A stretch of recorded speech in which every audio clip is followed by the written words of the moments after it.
नमस्कार मित्रों, आज की कहानी है 4 आने का हिसाब। और चैनल पर नए हो तो चैनल को अवश्य सब्सक्राइब करिए। दोस्तों, यह कहानी बेहद ज्ञानवर्धक है, तो कृपया अंत तक ज़रूर सुने, क्योंकि अंत में कुछ ऐसा ज्ञान आपको प्राप्त होगा जो निश्चित ही सफलता के रास्ते पर ले जाएगा। बहुत समय पहले की बात है। चंदनपुर राज्य का जो राजा था वह बड़ा प्रतापी था। दूर दूर तक उसकी समृद्धि की चर्चाएं होती थी। उसके महल में हर एक सुख सुविधा की वस्तु उपलब्ध थी, पर फिर भी अंदर से उसका मन अशांत रहता था। हालांकि वह अपने राज्य में हर महीने गरीबों को उनकी ज़रूरत की चीज़ें दान दिया करता था, फिर भी वह बहुत बेचैन रहता था। उसने कई ज्योतिषियों और पंडितों से इसका कारण जानना चाहा। बहुत से विद्वानों से मिला। किसी ने कोई अंगूठी पहनाई तो किसी ने यज्ञ कराए, पर फिर भी राजा का दुख दूर नहीं हुआ। उसे शांति नहीं मिली।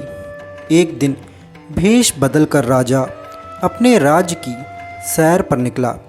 घूमते घूमते वह एक खेत के निकट से गुजरा। तभी उसकी नज़रें एक किसान पर पड़ी। किसान ने फटे पुराने वस्त्र धारण कर रखे थे और वह पेड़ की छांव में बैठकर भोजन कर रहा था। किसान के वस्त्र देखकर राजा के मन में आया कि वह किसान को कुछ स्वर्ण मुद्राएं दे दे, ताकि उसके जीवन में कुछ खुशियां आ पाएं। राजा किसान के सम्मुख जाकर बोला, मैं एक राहगीर हूँ। मुझे तुम्हारे खेत पर ये 4 स्वर्ण मुद्राएं गिरी मिली हैं। चूँकि यह खेत तुम्हारा है, इसीलिए ये मुद्राएं तुम ही रख लो। किसान, ना सेठ जी, ये मुद्राएं मेरी नहीं हैं, इसे आप ही रखें या किसी और को दान कर दें, मुझे इनकी कोई आवश्यकता नहीं। किसान की यह प्रतिक्रिया राजा को बड़ी अजीब लगी। वह बोला, धन की आवश्यकता किसे नहीं होती, भला आप लक्ष्मी को ना कैसे कर सकते हैं। सेठ जी, मैं रोज़ 4 आने कमा लेता हूँ और उतने में ही प्रसन्न रहता हूँ।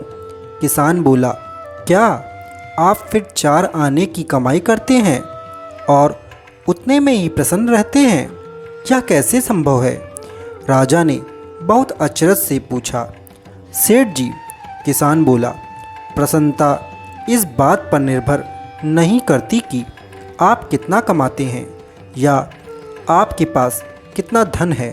प्रसन्नता तो उस धन के प्रयोग पर निर्भर करती है। तो तुम इन 4 आने का क्या क्या कर लेते हो? राजा ने उपहास के लहजे में प्रश्न किया। किसान भी बेकार की बहस में नहीं पड़ना चाहता था।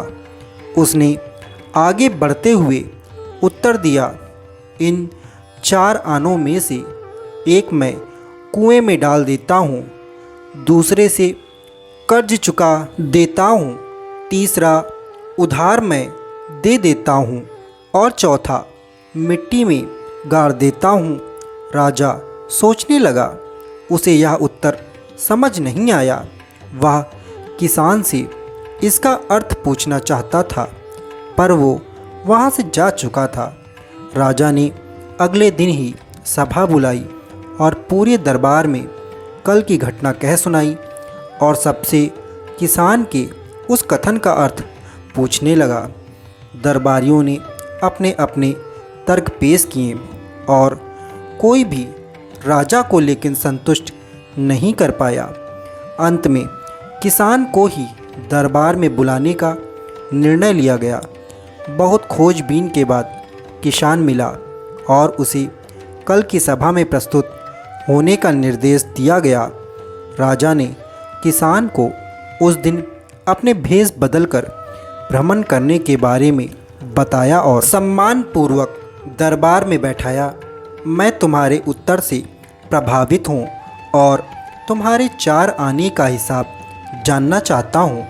बताओ, तुम अपने कमाए 4 आने किस तरह खर्च करते हो जो तुम इतनी प्रसन्न और संतुष्ट रह पाते हो। राजा ने क्या प्रश्न किया। किसान बोला, हुजूर, जैसा कि मैंने बताया था, मैं 1 आना कुएं में डाल देता हूँ, यानी अपने परिवार के भरण पोषण में लगा देता हूँ। दूसरे से मैं कर्ज चुकाता हूँ, यानी इसे मैं अपने वृद्ध माँ बाप की सेवा में लगा देता हूँ। तीसरा, मैं उधार दे देता हूँ, यानी अपने बच्चों की शिक्षा दीक्षा में लगा देता हूँ। और चौथा, मैं मिट्टी में गाड़ देता हूँ, यानी मैं 1 पैसे की बचत कर लेता हूँ ताकि समय आने पर मुझे किसी से मांगना ना पड़े और मैं इसे धार्मिक, सामाजिक या अन्य आवश्यक कार्यों में लगा सकूं। राजा को अब किसान की बात समझ आ चुकी थी। राजा की समस्या का समाधान हो चुका था।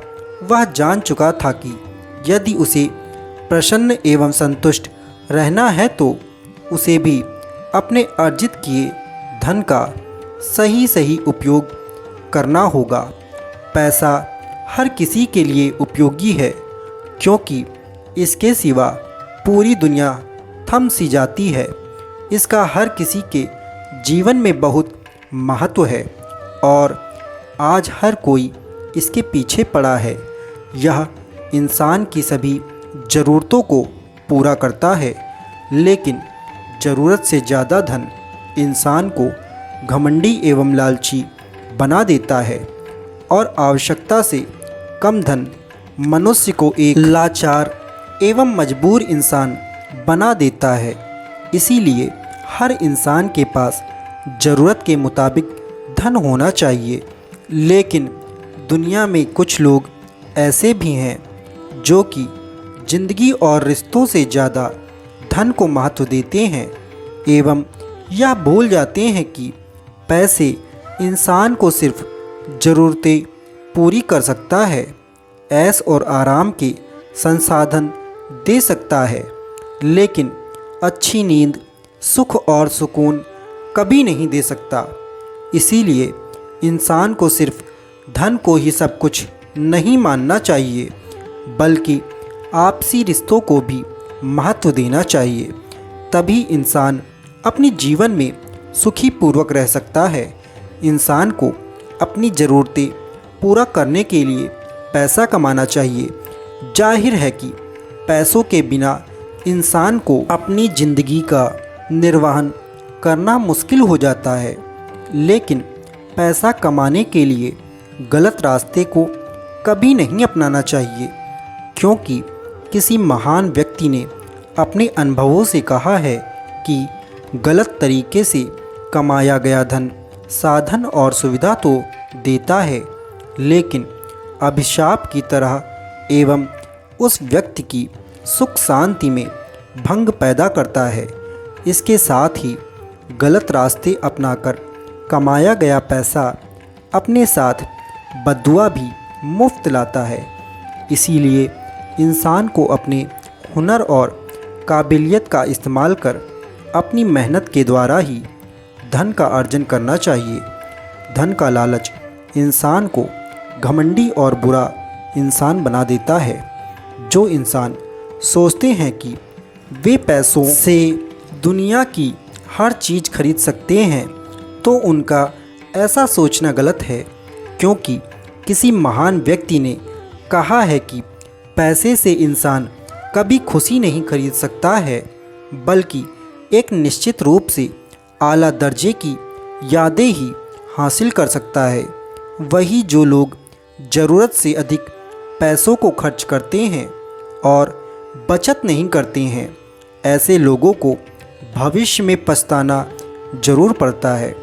अगर आप संपन्न महसूस करना चाहते हैं तो उन सब चीज़ों को गिनिए जो आपके पास हैं, लेकिन पैसे से नहीं खरीदी जा सकती हैं। आज के आधुनिकता के युग में लोगों के लिए इंसानियत से अधिक पैसों का महत्व बढ़ गया है। लोग चंद पैसों के लालच में दूसरे की जान तक ले रहे हैं। इसके साथ ही आजकल भाई भाई के रिश्ते, पति पत्नी के रिश्ते, बाप बेटे के रिश्ते तक में दरार डाल रहा है। इसीलिए हम सभी को पैसों के सार्थक उपयोग एवं ज़रूरत के बारे में समझने की ज़रूरत है। इसे हद से ज़्यादा तवज्जो नहीं देना चाहिए, क्योंकि पैसे के लालच में इंसान अपने करीबियों और सच्चे दोस्तों एवं परिजनों को खो देता है। वही किसी महान पुरुष ने सही ही कहा है कि जिस व्यक्ति के पास सिर्फ और सिर्फ पैसा है, उस मनुष्य से ज़्यादा दुनिया में कोई भी गरीब इंसान नहीं है। तो दोस्तों, जीवन में 4 आने का हिसाब भी रखना बेहद ज़रूरी है, ताकि जीवन को एक समृद्ध गति के अनुसार बढ़ाया जा सके। तो दोस्तों, आशा करता हूँ 4 आने का हिसाब यह कहानी आपको अत्यंत पसंद आई होगी। यदि पसंद आई हो तो चैनल को अवश्य सब्सक्राइब करें और बेल नोटिफिकेशन ऑन करें, ताकि इसी प्रकार की कहानी आप तक सबसे पहले पहुंच सके। नमस्कार दोस्तों।